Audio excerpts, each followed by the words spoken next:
What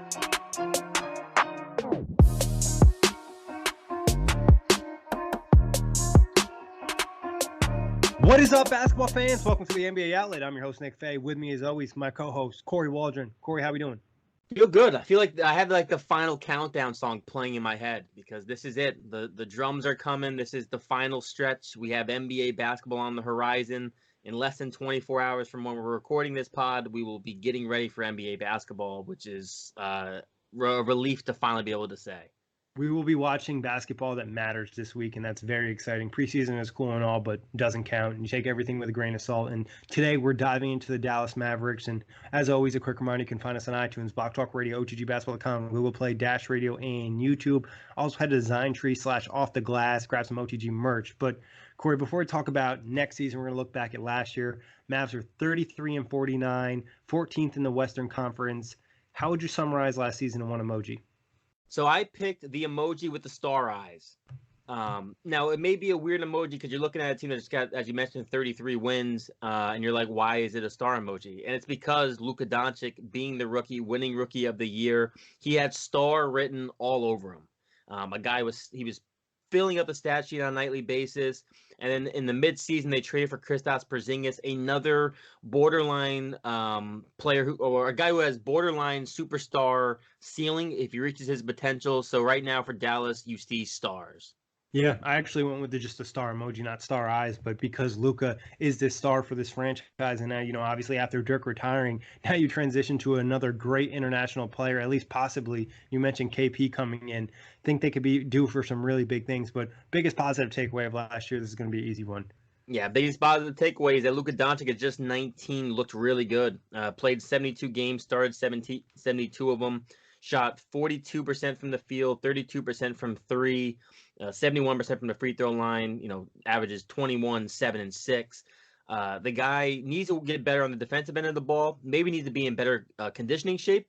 That could be like the one knack against him last year. He wasn't in probably the best shape of his life yet. He has looked to slim down so far in what I've seen. That was a big emphasis of his offseason. He almost has developed his own signature move.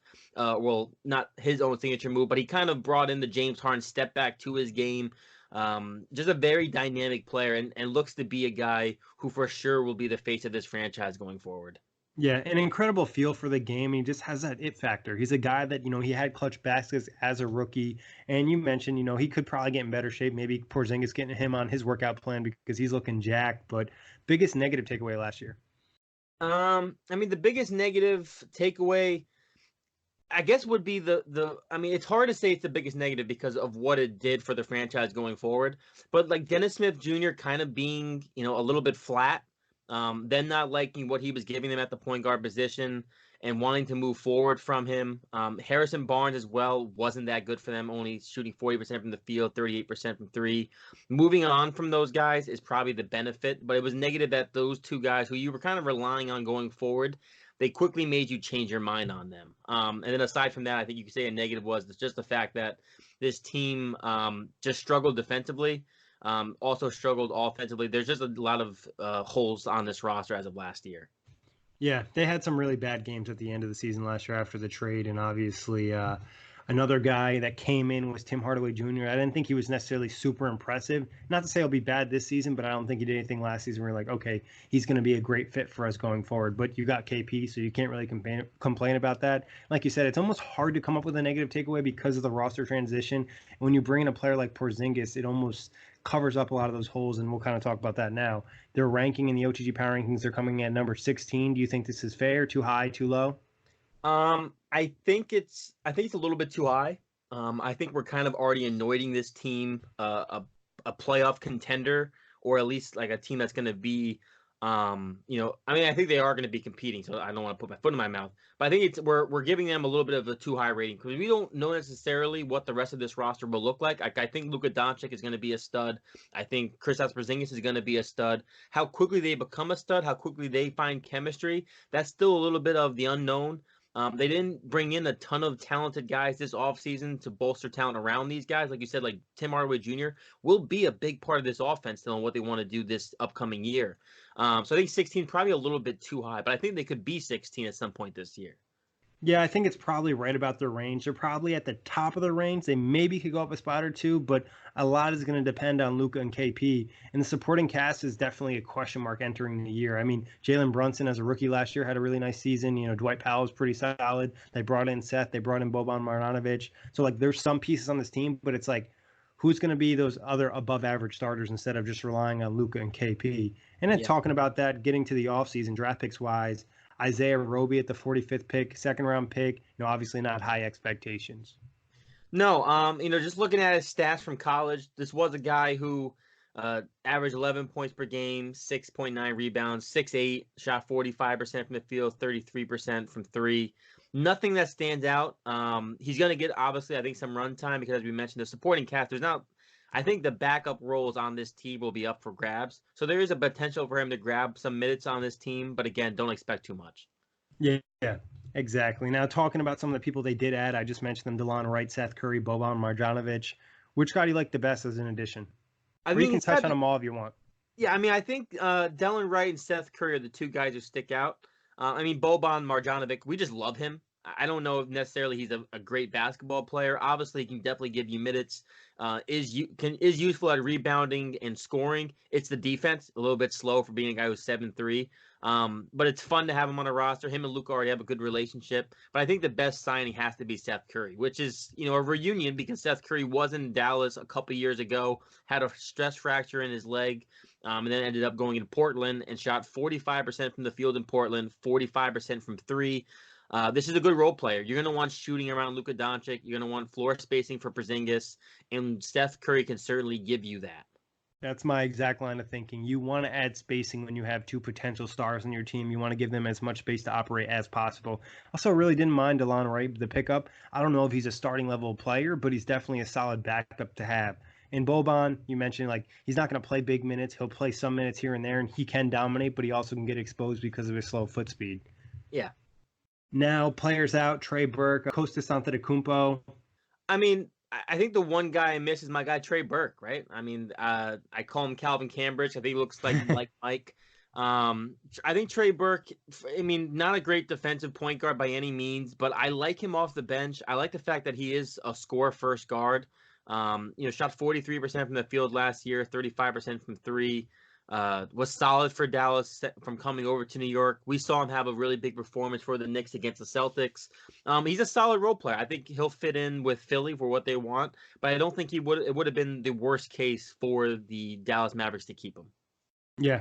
I mean, it wouldn't have been worst case. It didn't necessarily a great fit. And I think bringing Seth Curry and DeLon Wright, it's like, okay, we have some guards. And Antetokounmpo obviously wasn't playing minutes, and he's going to be more of a G League type guy. And I also forgot to mention Mesri, the backup center on that team. He was on Dallas for a couple years, Yeah. but never really popped off. Yeah, the only reason you miss onto the Kumpo Kostas is because I think the Lakers signed him. Everyone who signed him is hoping that that's going to help better their chances of getting Giannis Antetokounmpo, and I don't know if that's enough to hold on to a roster spot.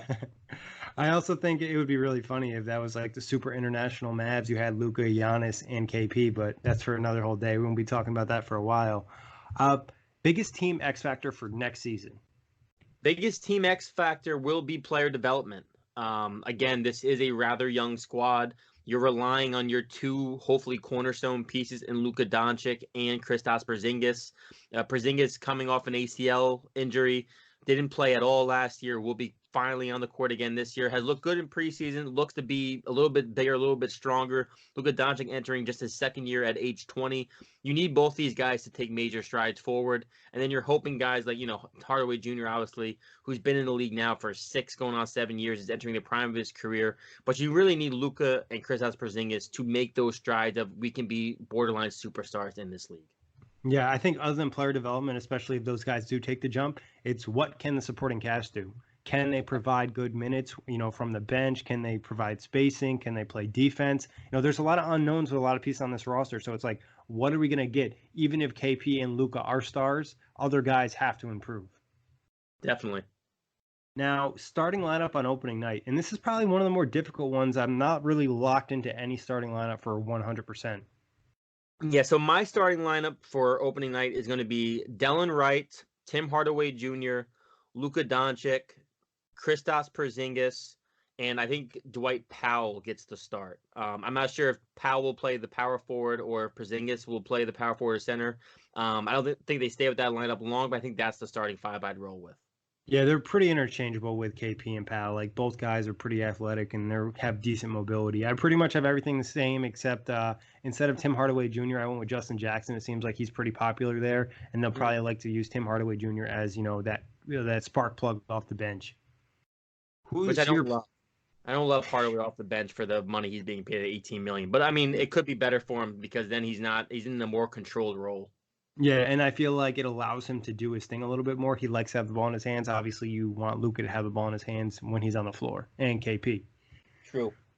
But player to watch. So I'm guessing whoever I pick, you're gonna pick the opposite. So for me, I'm gonna say Kristaps Porzingis. Yep, that's who I had. Of course. So Kristaps Porzingis, with his last year with the Knicks before getting hurt, averaged 22 points per game on shooting splits of 43, 39, with 2.4 blocks per game, 79% from the free throw line, with only 6.6 rebounds. The one thing we can say about Porzingis is there's a lot of upside with him, of course, but we have yet to see him put a full year together. Obviously, a knee injury cut the last season he played short, but we need to see if Porzingis can be as dominant as some people have already proclaimed him to be. Because I think there is a world where Kristaps Porzingis doesn't reach the highest ceiling and he kind of levels out as a solid power forward. It gives, it's still 20 plus per game, but maybe he's not as dynamic and not as dominant as some people were hoping he was going to get. Because I think he needs to get better rebounding. A guy at his height, obviously strength is a big issue of why he's not a fantastic rebounder at this point in time. Athleticism as well, being that big. I think is he 7 foot or 6'11"? Yeah, he's probably 7 foot. He might even have more than 7 feet. Right. I didn't know if his height got changed by the new our new updates of everyone's height. But even still, this is a guy who needs to get better at rebounding. I think that's the one big hole in this game. He's just not a great rebounder. When I think of Porzingis, obviously I think he's a little bit better than Miles Turner this stint. But I think both those guys struggle with bullying down low in the post and getting physical. If Porzingis can really add that to his game, I think that's what when we can finally say that Porzingis is going to be a top flight star in this league. Yeah, and I think this year he put on a good amount of muscle, like based off of what we've seen on Instagram and what he did in his rehab. Hopefully that kind of turns into more rebounds. But I love Porzingis' two-way ability. Like I think he can be a really, really good player. I don't even know what his ceiling essentially is because to have that ability to do some of the moves he does at that size, especially shooting-wise, handling the ball, and then also he can be a good defender. He has good mobility. We don't know what it's not 100% yet after coming off the torn ACL, but he has that shot blocking ability. You mentioned the rebounds, and I definitely think that's an area where he can really pick it up because at times he really shows up as being a good offensive rebounder. It seemed like his first 2 years in New York, he had a ton of putback jams. That was just something and in just throwing this out there, like before he got injured, there was talk about him being, like a dark horse MVP candidate because he had the Knicks in the playoff picture. They weren't in the playoffs, but they were competing almost to get in there. So he has a lot of potential to work with Luka, who I'll use as my player to watch just because his star potential. And these two guys moving forward could be one of the best duos in the NBA, and they literally could be two guys that lead Dallas to a championship down the road. I don't think it's going to happen this year, but if they get some great chemistry, especially both being international guys, both being good shooters, the passing Luka has, the size KP has, they could be deadly if they find the right chemistry. Yeah, it could be. This could literally be the Dallas Mavericks' next, 15 years of basketball built on these two guys' shoulders. And if they're both healthy in a season, like moving forward, let's say they both become top 30 players, okay, the Dallas Mavericks are relevant for the next 15 years, almost a lock to make the playoffs if healthy. And once again, which has been one of their biggest issues, they become a free agent destination. We constantly talk about Dallas and free agents, but they never seem to get the big name. If you have Luka Doncic and Kristaps Porzingis hitting their pinnacles, then it becomes an extremely appealing destination because, as we know, no taxes. Yeah, very true. That's a great point, too. What do you think the ceiling is for Luka and Porzingis if you were to say like top 15, top 10 player? What do you think it is for each guy? I think Luka has top 10 potential. I think Porzingis has top 20. I think Luka's just going to be. I think Luka has more dominance to his game. For Porzingis, if he wants to reach top 10, it's going to have to be the rebounding has to get better. Because I think as we go into the age of small ball, you're going to want to run a lot of Porzingis at the 5 probably. And he's going to have to get physical on the boards. Yeah, I think both guys, like you said, have really high ceilings. I think KP could be top 15, Luka could be top 10. I could hear an argument for KP being top 10 as well because of his two-way ability. I think Luka will always be the better offensive player from what we've already seen from him at such a young age, and he's only going to get better. But Porzingis has that size, and if he can keep the athleticism we saw prior to the injury or get back to that level, it's going to be such a game changer. If he can't, though, it definitely hampers his ceiling substantially. Definitely. Now, worst case scenario for the Mavs next season. Worst case scenario for the Mavericks is they kind of don't, they reach maybe 33 wins again. They're bottom 30 in wins or high 20s. Maybe Porzingis doesn't kind of bounce back as we expect him to. Maybe Luka Doncic hits a sophomore slump, or maybe in general, like those two guys play well, but every other player on this roster kind of folds, and you're looking at a tough situation. Yeah, I feel like even if those two play well, like you'll feel okay because a lot of the pieces you're not committed to. I would say worst case for me would just be like if Luka and KP don't play well, or KP doesn't look 100%, or he's dealing with another injury, or Luka just doesn't improve and the team's worse than last season. I think that's a possibility. Hopefully it doesn't happen, but that's just worst case. But what's best case? Best case scenario would be the playoffs. The Dallas Mavericks get the 8th seed, the 7th seed in the tough Western Conference. They're competitive every night. Luka Doncic and Kristaps Porzingis both pop off. Maybe you're looking at one of these guys make an All-Star game this year. Maybe both of them make an All-Star game this year. And the Dallas Mavericks are in the driver's seat once again of being a playoff contender yearly. Yeah, I agree. I think they make the playoffs. Both guys look like potential all-stars, both top 30 players, and they really look like they're destined to be the cornerstones in the future of this franchise. And like you kind of mentioned earlier, they're able to maybe bring in another star to hit that championship level. But actual prediction for the season. My actual prediction is 37 wins. I have them being on the bubble of making the playoffs. I think they're going to be a competitive team. I think Doncic and Porzingis will be very good. I'm really not sold on the supporting cast. And I think in the tough Western Conference, they will have some nights where they're just out-talented. Yeah, I went with 39 wins, and I think, like you mentioned, right on the cusp of the playoffs, but there's not enough there. I could see maybe if one of the other teams above them have an injury, they sneak in, or if Dallas somehow is able to kind of pull off a trade that just gives them not even an all-star, but just an above-average starter that can help kind of relieve the load for Luka and KP. Yeah, and I have them finishing 4th in the division. Fourth in division? Yeah, Pelicans, Spurs, and Rockets. Yeah, it's tough. It's tough. I mean, I could easily Now, see them finishing above the Pelicans or under them. It kind of matters who's going to be more healthy and which young guys just take a bigger jump this year. true, because I mean, I do think Zion, as we're recording this, we now know Zion will miss 6 to 8 weeks with his meniscus surgery. I don't know how much that lowers my feeling on the Pelicans. I had the Pelicans winning 39 games on their preview, and I think that number has to drop by at least a handful of games with him missing time. Yeah, I'll go with Dallas as third, and I'll go with New Orleans as fourth, just because the Zion thing is a little worrisome, especially because he hasn't even stepped on the court, the NBA regular season court yet, and he's already going to essentially miss a month and a half to 2 months with that torn meniscus. And depending on how bad the meniscus tear is, will it kind of hamper him the rest of the year? Definitely, it's going to be something to watch. All right. Now, in terms of Dallas, if there was one, position they need to add to that would push them to the playoffs, what do you think it would be? Just like one upgrade. Obviously, they got Luka and KP locked in, but where on the roster could they make one trade that would make them a playoff team? I mean, because I think you can make Luka Doncic can play your point guard position. I would say a wing, a 3-and-D wing. They don't really have that on this roster. I think Dorian Finney-Smith can play the defense, but not necessarily somebody you can rely on for shooting. I think Justin Jackson has the potential to be some sort of that fit. Courtney Lee's a little bit older, so you're looking for some sort of 3-and-D guy, a guy like a Robert Covington, a Jaylen Brown if you're going younger, but somebody who you can rely on to knock down threes and play some solid defense against when you have to match up with, the Paul Georges, Kawhi Leonards, the James Harden, the top-notch guys in this league. They don't really have a wing who can defend anyone on this team. Yeah, I would go with the same position. I think obviously you want the three-point shooting for the spacing with a 3-and-D guy, but more importantly, you want the defense to defend one of these bigger wings or one of these dominant wings in the Western Conference. And really, there's a whole bunch of parts in this roster, and you're not really sure what they can do or if they can contribute, successfully on both ends of the floor. Yeah. League pass-wise, what do you got? League pass wise, I do have the Mavs coming in at a 7.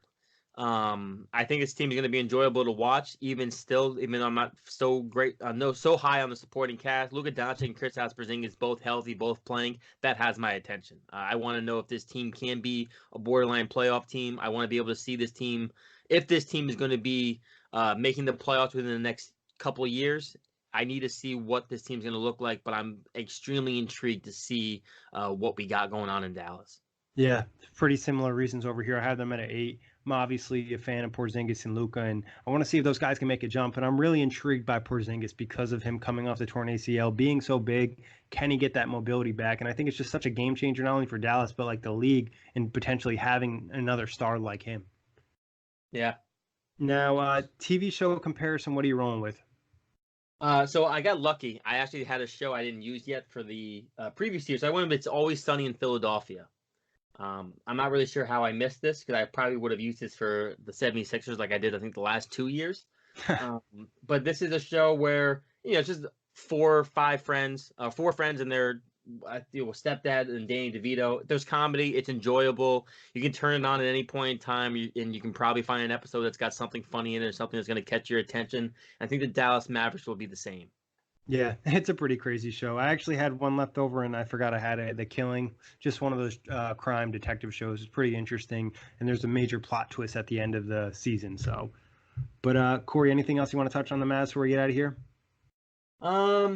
Dallas's future is extremely bright, and they also, I think, what will benefit these young guys is they have such a proven veteran coach in Rick Carlisle. I think that plays dividends when you have a guy who's instilled this culture in Dallas for over a decade now.